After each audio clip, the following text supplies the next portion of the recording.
सभी को जय मसीह की। मेरे प्रिय भाई बहनों, आप सब लोग कैसे हैं? मैं विश्वास करती हूँ कि आप सब लोग प्रभु में आनंदित होंगे।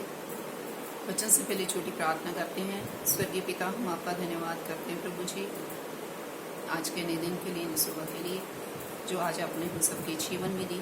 पवित्र आत्मा आज के पवित्र वचन के लिए मुझे इस्तेमाल करें, सबके मन हृदय को खोलें ताकि आज के पवित्र वचन के द्वारा उनके जीवन में आशीष आने पाए।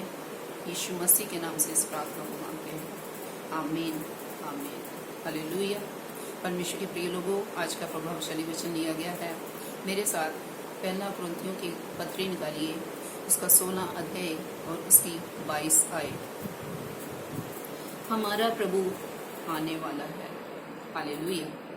वो राजाओं का राजा, वो प्रभुओं का प्रभु, प्रभु यीशु मसीह जल्दी ही आने वाला है। परमेश्वर के लोगों, परमेश्वर के वादे सच्चे हैं और परमेश्वर का हर एक वादा जो बाइबल में दिया गया है वो सच्चा है, क्योंकि वो सच्चा परमेश्वर है। उसने कहा है कि मैं आने वाला हूँ। तो सचमुच परमेश्वर के लोगों, परमेश्वर अपने दासों के द्वारा, अपने प्रेरितों के द्वारा अपने भेदों को खोलता है, अपनी बातों को वो प्रकट करता है। प्रभु का दास पौलुस कहता है कि हमारा प्रभु आने वाला है। हमारा परमेश्वर जल्दी ही वो बादलों पर प्रकट होगा और उन लोगों को लेके जाएगा जो परमेश्वर की बाट जोते हैं। परमेश्वर के लोगों, वो किन लोगों को लेके जाएगा? जो परमेश्वर की बाट जोते हैं, क्योंकि परमेश्वर के वचन में लिखा है, लूका उसका 21 अध्याय और उसकी 36 आयत में लिखा है, इसलिए जागते रहो और हर समय प्रार्थना करते रहो कि तुम इन सब आने वाली घटनाओं से बचने और मनुष्य के पुत्र के सामने खड़े होने के योग्य बनो। हालेलुया। परमेश्वर के लोगों, हमारा परमेश्वर जो जल्दी ही आ रहा है, इसलिए हमें उसकी बाट जोनी है। हमने जागते रहना है आत्मा में, हमने उसकी बाट जोनी है, हमने उसके कार्यों को करते रहना है और वो उन्हीं लोगों को लेके जाएगा जो परमेश्वर की बाट जो रहे हैं, जो परमेश्वर का इंतज़ार कर रहे हैं, जो परमेश्वर के कार्यों में लगे हुए हैं, जो प्रार्थना में लगे हुए हैं, जो वचन में लगे हुए हैं, परमेश्वर की गवाही देने में लगे हुए हैं। सचमुच में परमेश्वर के प्रिय लोगों, वो परमेश्वर किसी भी समय आ सकता है। जैसे लूका उसका 12 अध्याय उसके वचन में हम देखते हैं,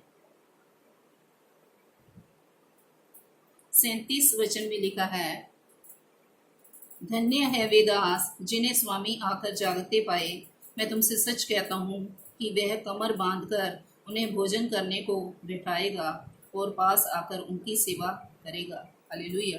वो दास धन्य है जो परमेश्वर की बाट जोते हैं, जो परमेश्वर के कामों में लगे हुए हैं, वो जागते रहते हैं और परमेश्वर की हमेशा आत्मिक रीति से वो प्रार्थना में लगे रहते हैं। अगली आयत में लिखा है, यदि वह रात के दूसरे पहर या तीसरे पहर में आकर उन्हें जागते पाए तो वे दास धन्य हैं।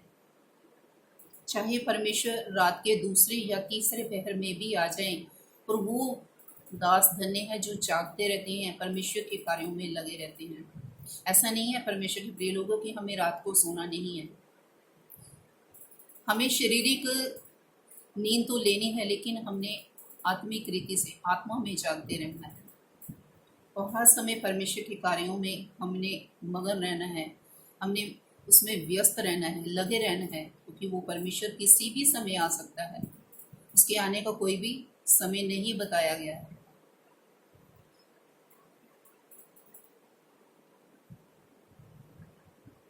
चालीस आयत में लिखा है, तुम भी तैयार रहो, क्योंकि जिस घड़ी तुम सोचते भी नहीं उस घड़ी मनुष्य का पुत्र आ जाएगा।